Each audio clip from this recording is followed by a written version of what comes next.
Welcome to Drum and Drummer, a podcast focused on drums, drumming and drummers. I'm George Pickering and that's Ben Winty, and we are both professional drummers in this business we call music. So stick around and join us as we pass the time whilst trying to stay in time. But unfortunately, the nature of school, yeah, you're going to get bullied for having shit shoes. Exactly. Easy, easy, easy. Did you watch the game? No, I didn't. I wish I could have. Bloody rehearsing, wasn't I? 11 till 3. And the game started at 1. That's a shame, isn't it? It is a shame. It is a shame. Because, you know. It was good. Yeah, I know. I'm aware of how good it was. Lovely. I watched the highlights. 6 goals. Yum, yum, Yeah. yum. It did look like the goals you'd score, not that I'm a footballer, No, but the goals you'd not. score, far from it, in a training session. Do you know what I mean? Yeah. It looked like that sort of level of... Just scoring for fun. Yeah. But just good goals as well. Good goals. Lovely Everyone got stuff. a goal as well. Yeah. All the lads, come on, you join in. Let's everyone have a go. Yeah. We are, of course, talking about England 6, Iran 2. Lovely start to the World Cup for the It Three was. Lions. Yeah. I know it was a penalty. Was it a penalty? Because they Well, didn't show that in the highlights. If that was a penalty, then we should have had one in the 3rd minute. Really? I'll say that for now. Yeah. Harry Maguire was absolutely wrestled to the ground. Oh, no, I did see that, yeah. And it was like the ref was scared to give a penalty that early. Yeah. But then later on, he's like, oh, well, they're 6-1 up. Fuck it. This is it. Lovely stuff. Lovely stuff. I went Good round stuff. Paulie B's, watched it round Paulie B and his dad and Neil. Nice. Jimmy B put on a lovely spread of lunch. What Lovely did bit of what lunch. did he have? We had sort of chicken goujons in baguettes. A Nice. selection of crisps and sweets. Lovely. And Pepsi Max. That's good food for... That's just posh enough that it's nice, but not too posh that you have to sit down at a table. Do you know what I mean? Like, yeah, when you said chicken goujons, I was like, where's he going with this? If you had chicken goujons and, you know, steamed veg, you know, you wouldn't want to have that. No, they knew I was football. coming. No need for veg. Yeah, get the goujons out, lads. Well, when it was discussed about going around Paul's, Neil sent me a screenshot, and Paulie said to Neil, is Winty coming round? If so, I'll get some extra lunch. Right. And obviously, enough. That could be taken as just get enough for a 4th person. Yeah.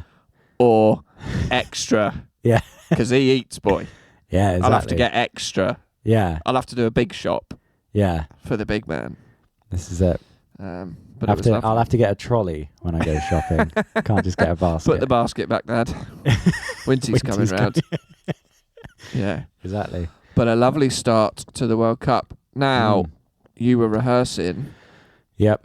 For your gig on Friday. For my gig on Friday. Tomorrow. And when this drops tomorrow. Yeah. Your gig tomorrow. Your big gig. My gig tomorrow. And funnily enough, that's also when an England game is on. So timing-wise, pretty terrible.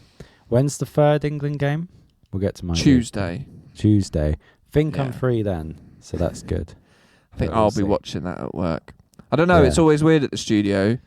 Yeah. Because Monday, regular band cancelled because they said, oh, we're going to watch the game in the afternoon and get on the beers. That's fair enough. Very fair enough. But we actually then had 2 bands in that night. Right. Do you know what I mean? Yeah. And sometimes bands cancel even if Pompey are playing. So Yep. next Tuesday, I'm not sure what time the game is next Tuesday, but we'll see whether, you know. I've got a feeling it's 7. I could be wrong. Yeah. I've just watched so many England games in the studio. Yeah. Just in the office, Yeah. 'cause Well, I have to- watched England get knocked out, I think, of the World Cup in 2018. I think it was the World... Yeah, it must have been. And I remember it was the game where, England's dream was over, but it was just as bands were leaving and they didn't know what was going on. And I, get a knock on the door and just in the last final minutes, they're like, all right, mate, can I pay? I'm like, fuck off. Like, Just had my heart broken here, mate. Yeah. Could you this give is me it. a minute? Yeah. Yeah.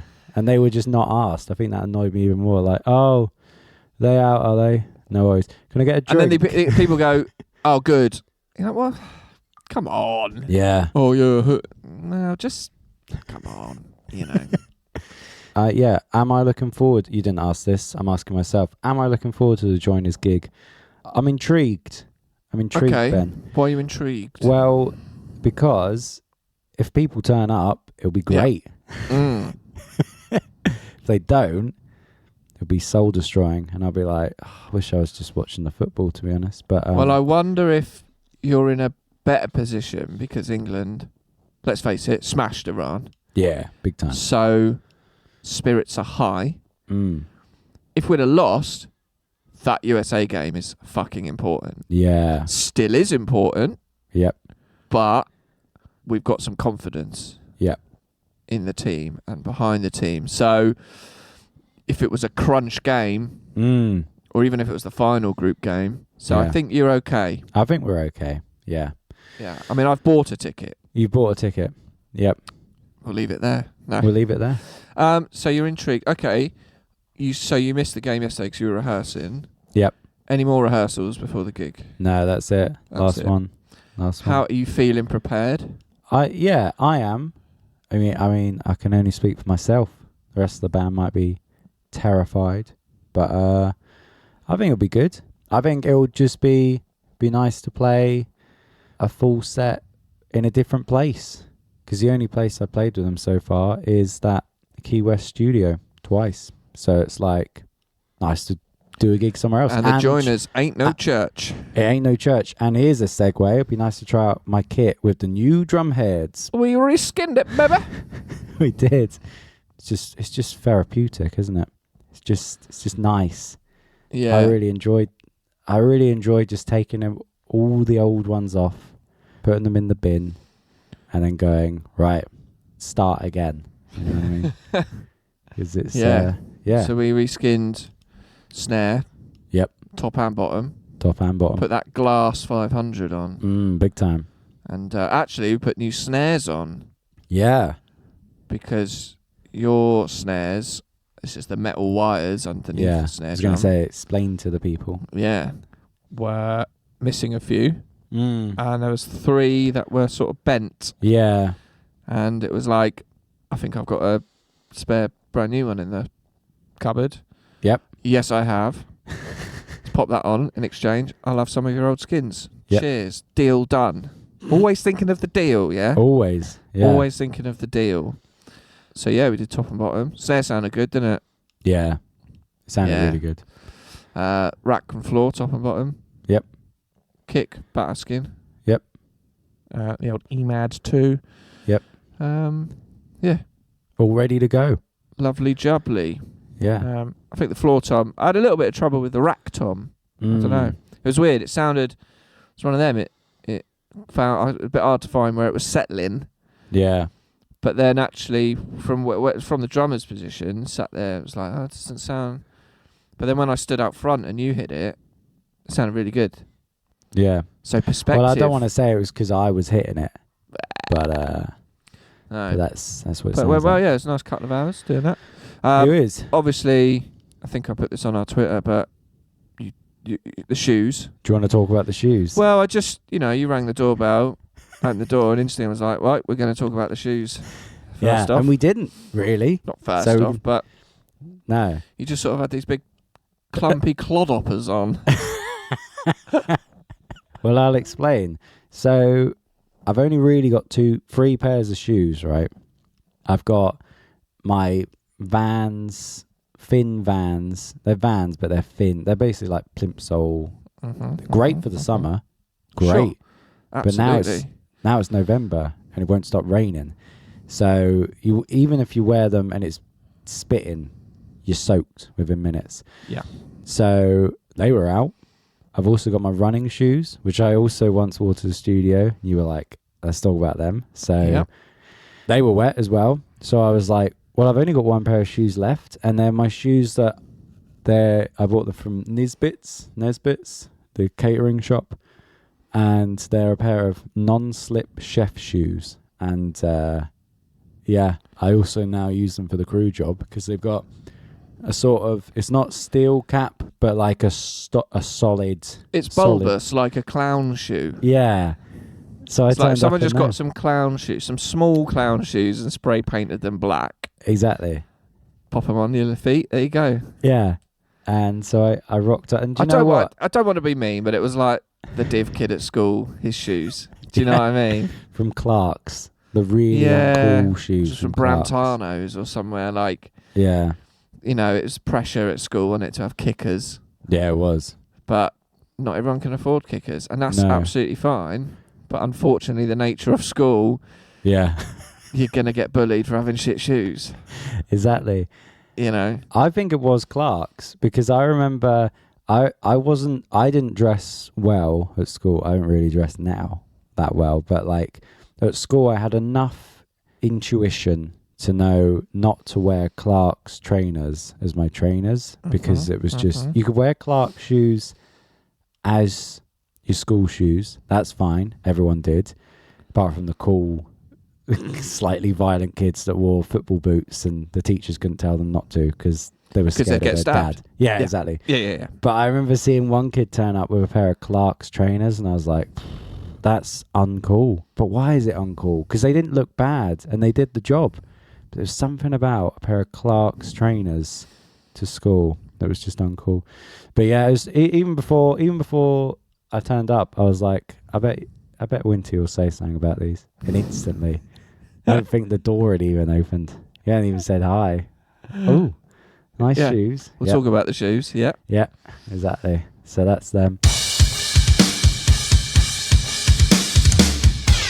I played a gig with a guy last year who it was all backing tracks, and it was just me and him, me drumming and him singing along to these tracks, and he just didn't quite know how to set it up. And I remember the support band were great because they had no gadgets or gizmos, and the sound guy could just set up their stuff and sound check, and then that was it. But our sound check took so long because everything kept breaking. I think that's the thing. I think if you know how to do it, it works well. But you know, I've played with people who don't quite know how to run their backing tracks, and you'll be in rehearsal and be like, oh, why isn't this working? I'm like, man, I wish it was even the 90s and there wasn't this yet. But you know, think of how bands used to be, because a lot of bands, you know, Foo Fighters always said like that's what was great about them is they don't use tracks and stuff. They're like one of the last bands, and even there's bands that, you know, you wouldn't expect but do use tracks and do use extra things, you know. But it's the way it's going. It's not going to backtrack. Yeah. Some people just use extra musicians, don't they? Yeah. People hidden behind the curtain playing extra guitar. Which I'm must be I'm looking at you, Green Day. Yeah. Even Biffy Clyro have extra musicians. There's an extra two people. One playing guitar and one playing keys. I didn't know. Pretty sure. Oh, what? Do you mean like on Live. stage? Yeah. Or yeah. Of course, yeah. Yeah, they all do. I thought you meant actually hidden, like not even on Some the stage. people are hidden. Well, I've heard that, yeah. And I always think that must be a weird gig. Because do you even get excited? Can you actually say, oh, I played Wembley? It's like, well, did you? Because you were under the stage, you know, which is something I've heard of before. Well, even Bastille have a fifth member. Yeah. Charlie Barnes. Mm. And he plays every show with them. But he's not in the band. No. There's 4 of them in the band, but he is their 5th member. Yeah. But he's basically just the touring musician. Yeah. But he's in all their social media. Yeah. And mentioned and everything. But when you see an official photo of the band, it's just the 4 of them. He's not in it. That must be quite weird. Yeah, must be.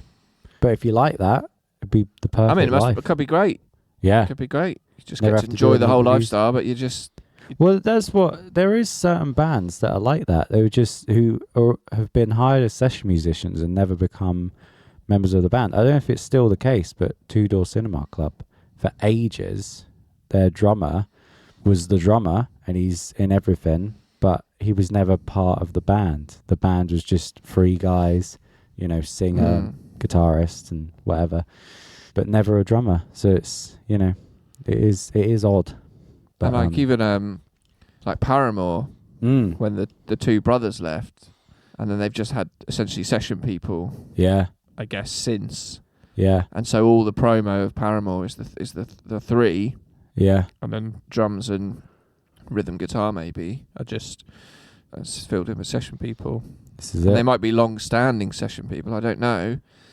But it is kind of weird that, bands don't, like, they've decided not to replace them. They've decided to just keep going as a three-piece, but then bring in extra musicians. Yeah. And I know that Slipknot for a while, I think, obviously when Paul Gray died and Joey Jordison left before he passed away, Yeah. they had people filling in, but then eventually they did get to a point where they were like, no, these are now the new members Yeah. of Slipknot. But for quite a while, they're just filling in. Yeah.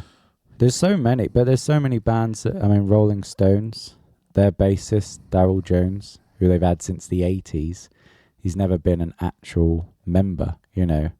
Now especially Rolling Stone, they got... you're not in Decade, but you're first call for, like, do you know what I mean? Yeah. You're not in the photos. No. But and until I am, my life will be incomplete, to be honest. Absolutely. Yeah. Speaking of live gigs, I did a gig with Ren, and here's another segue, which, we'll see how I get on with this one. Sure. At the end of the gig, someone called Ben Corner came up to me, goes, Corner, the Muller Corner. Yeah, big time. Call him that, not to his face. No. He came up to me and said, do you use a trigger on that snare? And I said, nah, man. No.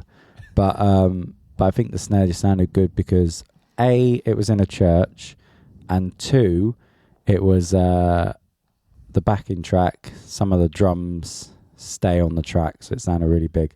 But anyway, that was the first time I've been asked if I use triggers live. So let's talk about triggers. Drum triggers, baby. Yeah. 2 types. Triggers you use in the studio. Yep. Triggers got it. Triggers you use live. There you go. Thank you. Right, let's go through live quick, just because I don't think we were going to spend much time I've never on this. used live triggers. No, me neither. Next, studio. No, Don't need to. All power. Yeah. So as far as I'm aware, I've never used them, but these are little clips that clip onto your snare or your toms or your kick drum, and they sort of, a bit of it, I believe, rests against the skin. Yeah.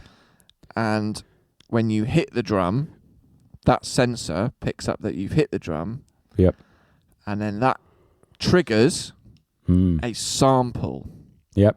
That is then sent out to the PA.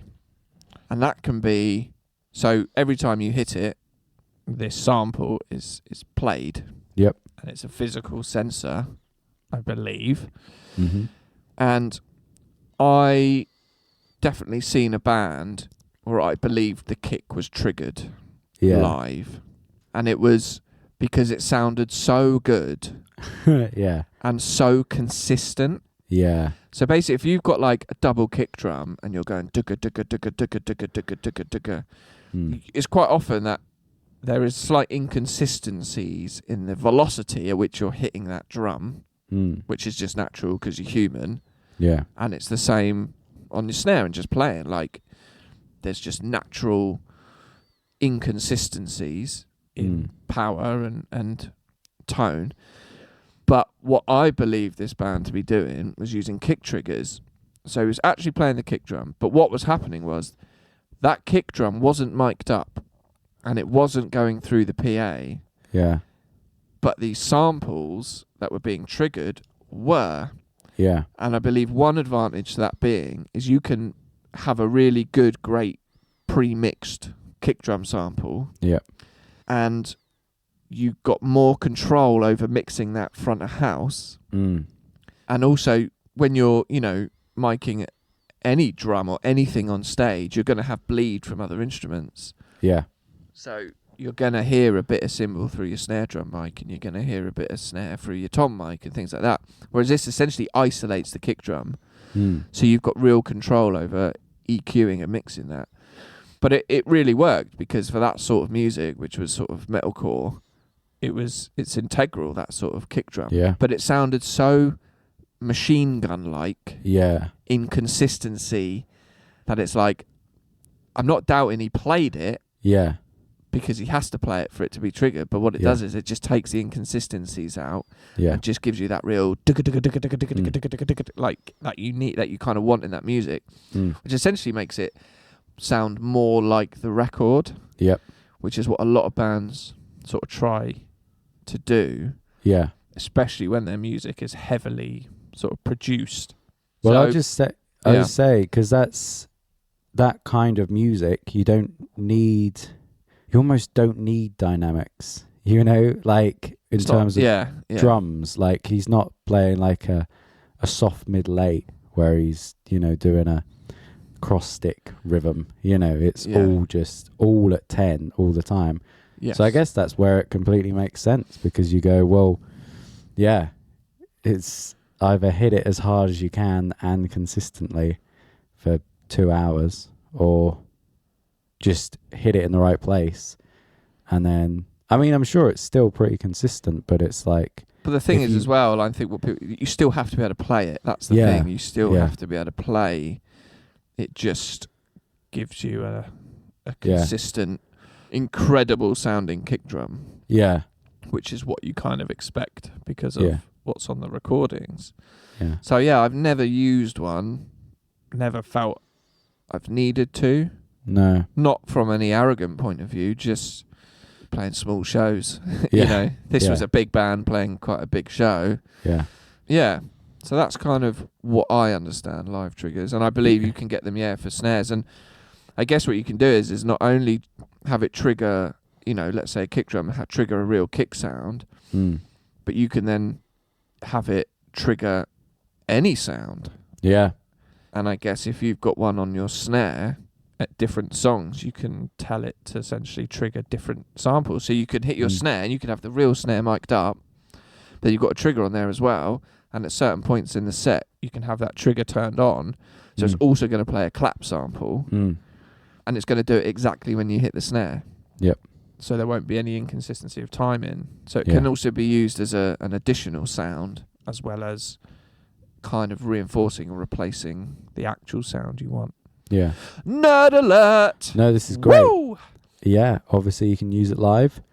But what I want to talk about is studio stuff.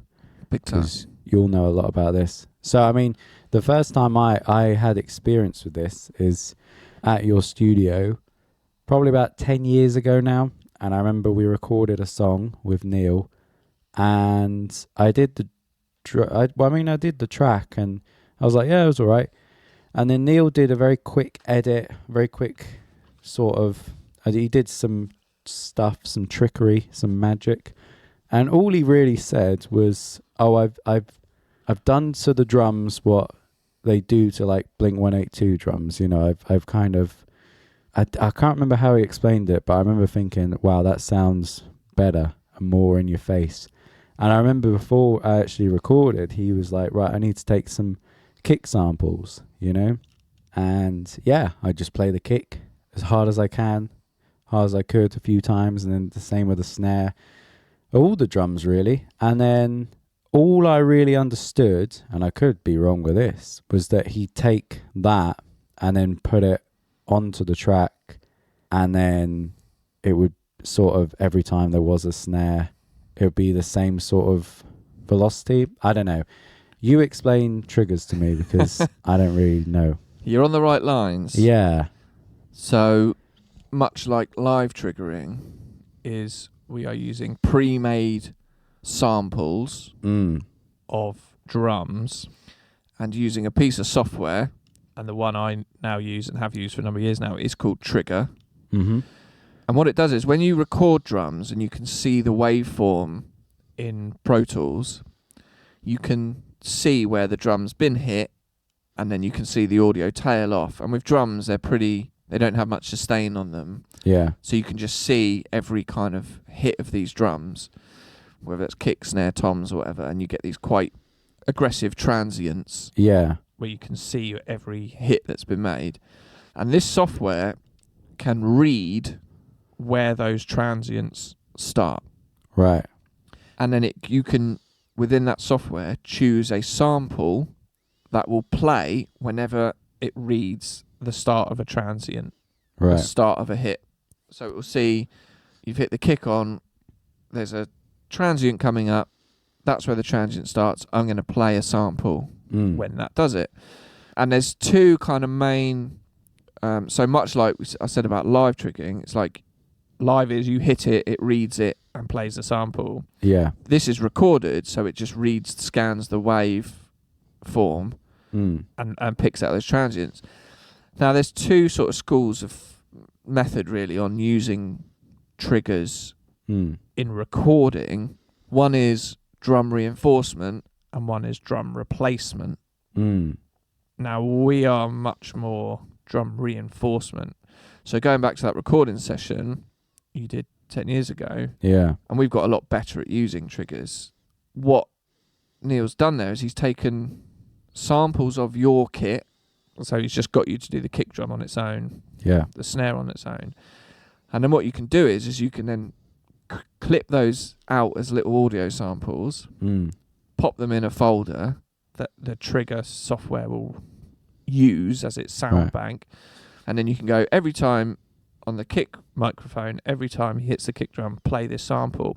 And what we're doing there is, because we're using your drum kit recorded in the same studio, it's going to sound more natural than replacing it with a completely different sample. And what that's going to do is let's say within a 4-bar phrase you've done a certain kick pattern, and if two are close together, usually the second one or the first one is a bit weaker. But what it's going to do is it's going to play all of those kick patterns at that sample. They're all going to be at the same velocity and power. So what you're going to get is consistency, and it's just going to sound bigger and better. You're not going to hear weaker kicks. No. It's just going to be solid. Dum, da-dum, da-dum, da-dum. So reinforcement is actually what we do now. Is we do take samples of, whenever we record a band, we take samples of the kit because we might want to blend in the real snare sample with the real snare that was recorded because they're going to sound the same. But actually you can blend in samples from other drum kits and other kick drums, and actually it's like, okay, I've recorded this kick and the real one sounds good, but what I'm going to do is I need a bit more low end, so I'm going to use a kick sample that has a bit more natural low end in it. And what you do is you blend it together with the real kick drum. And actually within the trigger software as well, you can match the dynamics.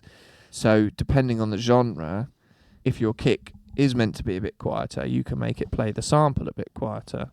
And so what you're doing is you're reinforcing the drums that you've recorded with samples for a bit more consistency, a bit more cut through, especially on kick and snare and things like that. Now, trigger replacement is a bit more extreme, where you essentially get the drummer to play the song, and then you're essentially going to just use that to sample triggers, but then essentially get rid of the real drums.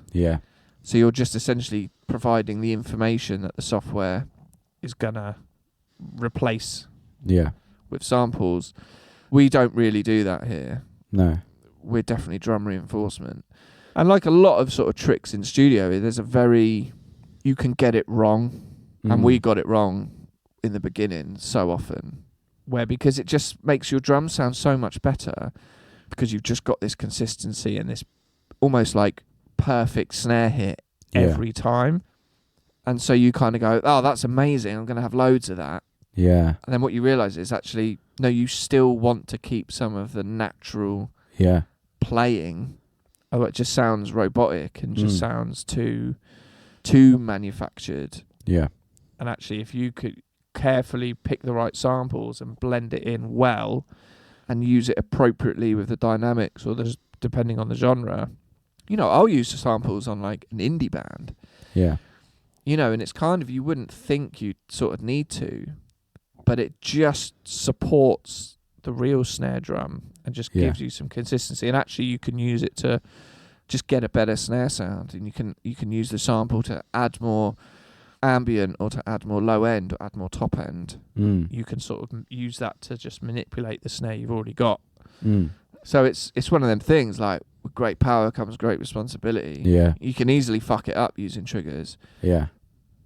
And what we've done, and what Neil probably did in that session when it was quite new to us, is actually just slap a trigger on during the recording process. So when you start then adding bass and guitars and things, you very quickly get this really good sounding drum kit that you're then recording on top of. And then in the mix, you go back and you start from scratch. But we even use cymbal samples as well. Yeah. More often than not, it's the cymbals that were recorded. I recorded a band on Saturday, and at the end of the session, when we track the drums, I get him to hit every drum a few times in isolation and the crash cymbals.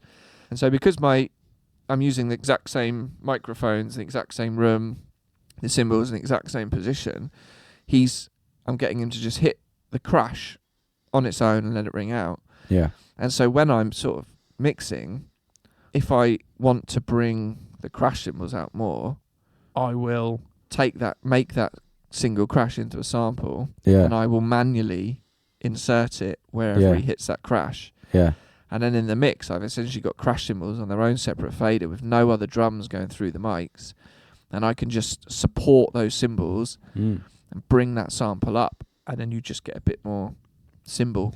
Yeah. A little bit more cymbal. Well, there we go. That's what I was going to say. I remember once you were doing a mix, and this was in the brief window where I was interested in being a mix engineer, and you were like, I've got a note from a client. He says he wants more crash cymbal. And you showed me as a joke sort of edit he'd done, and it got to the bit where there was a crash, and it was loads of crash. You're like, do you want a bit of crash too? Yeah, there you go. But I remember you even saying, like, you can sort of add in crashes where you think a crash should have been, say like at the start of a chorus, if you've got that sample, you could go like, oh, I'll put a crash here because it needs one, Yeah, and you can even do that with kick drums. Yeah. Using the triggers, you can kind of, just add another one in if you need, and you can pretty much get away with it, and it just then sounds like they played that extra kick drum. Yeah. A lot of people we work with don't know what it is. They don't understand it. We don't need to explain it to them, but we will use drum triggers to just make the drums sound better, more consistent, affect the tone of it. And if you do it right, people can't really tell. No. But what they get is when they hear the mix, they get really nice, big, powerful drums. Yeah. And what they don't, and I didn't realise, is like, oh, yeah, that's how all those great mixers that you've ever heard. Yeah.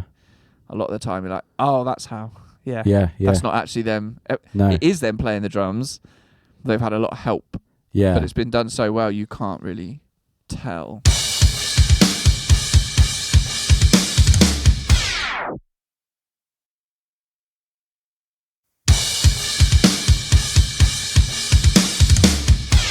It was funny, isn't it? What you're saying about, metalcore in particular and those sorts of bands where, on recording, it is them, but it also isn't them because everything's been replaced. And then live, if some of it's triggered, it probably gets to the point where it's like, well, what am I doing as a drummer? Because it's not me on the record. Well, this is the thing, like, that Dead by the Weekend stuff you did. Yeah. It's like, I added some extra kicks to make a sort of double kick section. And, like, the triggers are quite heavily there. Yeah. But I can't do that unless you play it. Yeah, exactly. And the better you play it, the better the triggers will work. Yeah. If I'm having to make up a lot of shortfall with triggers, that's when you can start to tell. The band I recorded this weekend, like I've worked with them several times. The drummer, he can play to the click and what he does is cool, but he's not a very hard hitter. Right. Or he's quite inconsistent with how hard he hits the drums. And this is punk. It needs to be a bit more solid. So I have to use the triggers to get those drums up to that point where it's like, it's just solid sort of consistent hitting. And the further that gap is, and you have to make up a bigger shortfall, you have to be very careful because that's when you're starting to approach like a slightly more unnatural sounding thing. But if you have a really good drummer, that gap is a lot shorter. Yeah. to get from raw recording to a great sounding mix. And Yeah, so it's definitely. actually a lot easier to use. You still use triggers, but you're not relying on them Yeah. to get you from A to B. Yeah, definitely. The drummer's done most of the work. You're just doing Yeah. the final 10%. So, Yeah. yeah. It's like anything, isn't it? I mean, in recording, if you start with a good sound, then you've already, fixed problems that, you won't have to worry about, okay, why doesn't the kit sound good? And, I think people rely on studio wizardry. And it's like, there's definitely a lot we can do. But fundamentally, the best stuff is when it's a really good player. Yeah. It's a really good player playing a decent instrument. Yeah. Well, not to make it suddenly about mixing, but I do remember, learning that from you once. There was a part of a song that you were mixing, and it was a really good part of a song. You were like, I don't really need to do much here because the song carries it, and you were saying, if you've got a good song, often you don't have to do as much as if the song's really dead, and you're like, Christ, I'm having to do everything just to make this sound interesting, And I think sometimes we get, we're a lot better at mixing now than we were. Go check out the Mixforge podcast to find out why. But some bands in the past, and we knew like our mixes were good, but they weren't amazing. Bands would be like, "Oh, the mix doesn't sound good," or it's not quite what they're expecting. And it's not to say they were wrong, but a lot of the time it's like, well, your song's shit. So it doesn't matter how well it's mixed. Yeah. You're now realizing it's not a good song. And you think about how so much music from the past, from the 50s, 60s, 70s, that actually you listen to the recording, it's awful, but the song's so good, you don't worry, you don't care. Yeah. And it's when people, some people here expect us to be able to like just do everything and anything. It's like, but I still need you to play it right. Yeah. Like, you got to give me a helping hand. Well, can we talk about that email you got from someone 6 months after they recorded, and basically they were just angry that they hadn't made it as an artist after releasing the song on Spotify, and blamed you. Oh, yeah. Blamed you and said, it's your fault. I'm not famous now. And I shouldn't have recorded my song at your studio. I mean, that was just bizarre. I mean, So, it was an average guy, average song. I think we did a good job. Yep. We had a drums and bass and guitars and keys and I'm not going to say the mix was amazing, but it was good. Yeah. And then all of a sudden, got an email out the blue at like 3 a.m, just absolutely caning us and blaming us for everything. Yeah. And it was so bizarre. Yeah. I'll have to dig out the proper email, but Do it. and I still have my suspicions that I don't think it was him who emailed. Oh, really? I think it was his girlfriend. Drunk. Yeah. And it's that thing, and it's that expectation of like, some people are wildly optimistic and they record a song and then they put it on Spotify to no fanfare. Yeah. And think, that's it. I'm golden now. Yeah. And then you get 20 plays. Yeah. And you're like, oh, what's gone wrong? Yeah. And it's like, it doesn't just happen. No, exactly.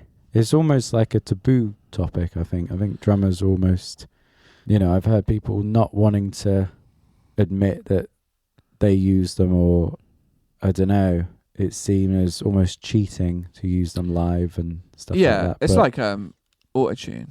Yeah. And there's a big difference as well between autotune and pitch correction. Yeah. And autotune is actually a brand of software, like Hoover, that as the singing is done, it corrects it as it goes. Yeah. But we use something called Melodyne, which is pitch correction, where actually you can then just pick individual notes and just maybe sharpen or flatten them if they're a bit out. And like with that, if you just do everything and turn it up to 100, it sounds wank. Yeah. But if you're able to just keep some of it, it's like, doesn't need to be bang in tune, depends on the singer and the genre. Be like, oh, but that note's a little flat, so I'm just going to shift that one up a bit. And I remember a very good friend of mine, very good singer, like slating auto-tune Mm. online, Mm. and it's like, well, we used it on your stuff. Yeah, right. But we did it so well, you don't know. No. But the reason it works so well is because he's a really good singer in the first place. So Yeah. the shortfall we have to make up is small. Yeah. But if he sung a line and it's really good, just one note's a bit flat, I'm going to just use pitch correction to put that note back in tune. Yeah. Because the performance is good.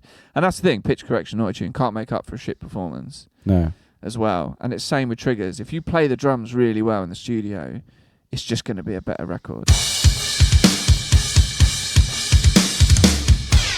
People have this kind of image of maybe in the 70s or the 60s or whatever, like bands recorded just by everyone got in a room and then they stood around the mic and then they just played and then it was fucking #1 hit.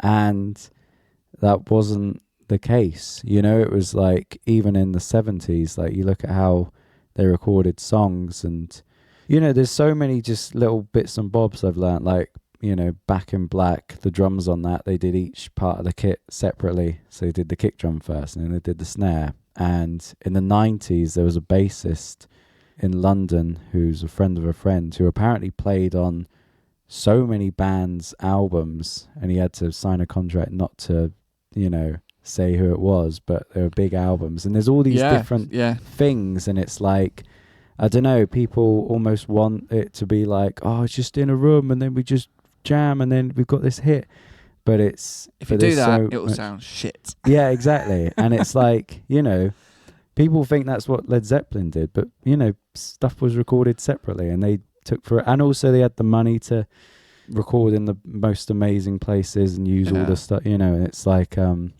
I think that's where it comes from, a lot of it, where people have this pride because they have this idea that all their favorite records, the drummer just recorded and then it was recorded and then that was the track, you know, and then that's it, whereas that's not the case, you know. Yeah, I mean, definitely, like, I've heard stories of session musicians get drawn in and they just redo all the guitars during the night, you know. And I even think I'm pretty sure I'm right in saying that actually, like, drum triggering kind of was being done in the 80s, but probably using tape, you know, like done a very long-winded way round, but they'd capture a sample and they were able to kind of essentially trigger the drums, but, you know, analog style, because they were like, wow, this makes the snare drum sound really consistent. Now it's moved in, we can do it with software on a computer. I'm pretty sure as well, like, there was a Foo Fighters documentary where they did that album in loads of different studios, and it very much gave the impression it was done live. But I'm sorry, but you see them playing live in the room. And I'm, you know, if I'm wrong, I'm wrong, but I'm pretty certain that would be to get the drums. And then they'll redo everything else. But it gives the impression that that's what you're hearing on the album. Is them all in the room playing. But there's no way they won't overdub the vocals at least. And then they'll go, do you know what? Well, let's just overdub the guitars. But they're playing it to get the drums tracked. And then they'll redo everything else on top. Exactly. But they give the impression that it's all been done in that room. I mean, Foo Fighters are a classic example because they did that album Wasting Light in Dave Grohl's garage, and I remember thinking, oh, that's a really cool idea, but then I spoke to some people and they were like, yeah, but understand it's the Foo Fighters, so even though it's in his garage, it's still gonna be the best recording studio and software and everything. You know, I think they did it to tape, but it will still be like everyone records separately, and as you know, then it'll go to an insanely good mix engine. Exactly. And I think that's the thing. I think that's what it is. I think those bands still try and act like, this isn't me trying to sound bitter or angry or anything, but it is. They'll be like, oh no, well, this is the way we used to do it. It's just all to tape, man. You know. And I don't know, I think maybe people that are starting to record in bands will hear that and go, oh, that's how it should be. Just to, you know, just, as I keep saying, just all of us in a room, just set up a few mics and we just do it in one take. And that's the battle you and Neil have to go against, is people thinking, well, that's how they all did it in the 60s, so why can't we do it now? And it's like, because you haven't written Satisfaction. Hey Jude, yeah. You're Yeah. not the Stones, you know? That'll do, won't it? Yeah, that'll do. Well, yeah. Go on. I was going to say, if you're interested, if you're listening to it today, on the day it came out, and you're in the Southampton area... Or not in the area, but and got a car. Yeah. You know. What? Well, I've had it before, yeah. I was coming to a gig, where is it? It's like, it's like... No, you drive to Southampton to go to West Quay. Yeah. But if you are around, come to my gig at the Joiners. There is likely still tickets. There is still tickets. Of course. Come and see George play drums live. Yeah, exactly. Pressure. Yeah. I may or may not be there. Exactly. Just come to find out whether I turn up or not. Yeah, depending on... See how the first half goes. What, of my set or the No, game? the game. Yeah. But Come see George at the Joiners. yeah, that's all I've got to promote. You want to promote anything? I mean, if you found any of that interesting at all about mixing or whatever, me and Neil go in depth in mixing stuff at the studio on the Mix Forge podcast. There's a few episodes out. I guess nothing else really, mate. No, I think that was interesting. I think it's definitely a integral part of drums, especially in the studio. Yeah, and I sit both sides of the desk. Exactly. A lot. Loads. Instagram, Twitter, email. Yep. Should we say the names of them? Yeah, Twitter is @balldrummers. Instagram is @drumandrummerpod. Sure. Is it? It's been so long since we've done it. It might be @drumandrummerpodcast. I think it's Drum and Drummer Podcast. Might be the that. email is drumanddrummerpod@gmail.com. That's what I was thinking. There you go. Get in touch. Yep. About Do stuff. tell your friends. Well, it's time to go and watch some more football. Yeah, innit? Because there's 4 games a day and I am bloody loving it. It's just great, mate. Just in the studio editing with football on. It's a dream. It's winter. Yeah, it's weird. Weird. It is weird. But come on. 6-2. Let's go. Let's go Friday. And the England game. Exactly. Sweet. Right. Nice one, boy. Right. Catch you on the flip. Flip. Bye-bye. Flippity Bye-bye. Bye-bye. Bye-bye. Thank you for listening to Drum and Drummer. You can find us on Instagram @DrumandDrummerPodcast. And you can send us an email to drumanddrummerpod@gmail.com. Remember, just pick up the sticks and twat it.